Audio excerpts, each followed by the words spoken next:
Ategedde nnyo Soloti TV yakola eggulire. Omuvubuka yakwana omuwala gwe yakwata teacher by profession. N'amutwala out nga teri ategedde. Ye bwe yali alowooza naye omuwala ono since yali teacher by profession ayina gwe yatemyako nti ngenze n'egundi. Tiyali mulokole naye yalina amagezi.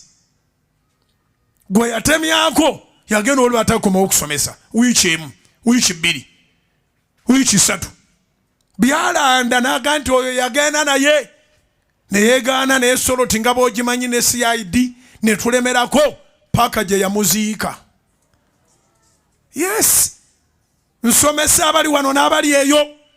Togenda nga out na musajja nga teri amanyi. Actually mweteekeko ne security. Mugambe ngenda naye abantu bange bategedde. Ndozi tukina mutawaana. Wanji mugambe ngenda naye abantu bange bategedde nti ngenze naawe kansubire tekikukosa. Bw'owulira nga ayomba nnyo kati ogambye baaki bembadde ntwala anti nze ekyantemya abakazi abaakajanja muleke yeesansa bage bw'omala weesalirewo oba onoobeeranga na mutemu.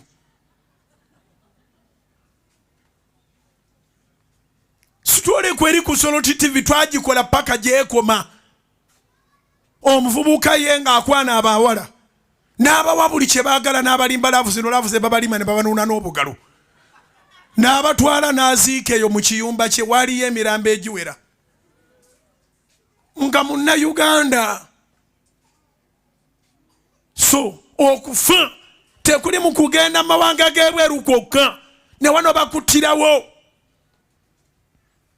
Abavubuka abasinga okutta abawala mu biseera abawala bwe baafiiranga buli lunaku nga liwo omulambo gw'omuwala baakwananga bakwani.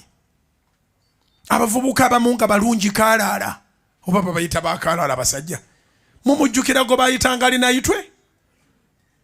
Vubuka nga mulungi nga muyivu oluzungu lwalina lwerwo ne tewali gwe yakwana n'awona.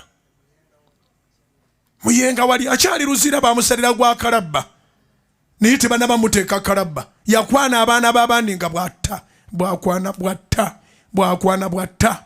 Newankubadde nga tulina kino nti bakufiiriza nnyo ebintu byo. Bw'oyogera ebintu byo biyiika naye funayo omukwano. Funayo gw'osobola okubulira ku bintu byo.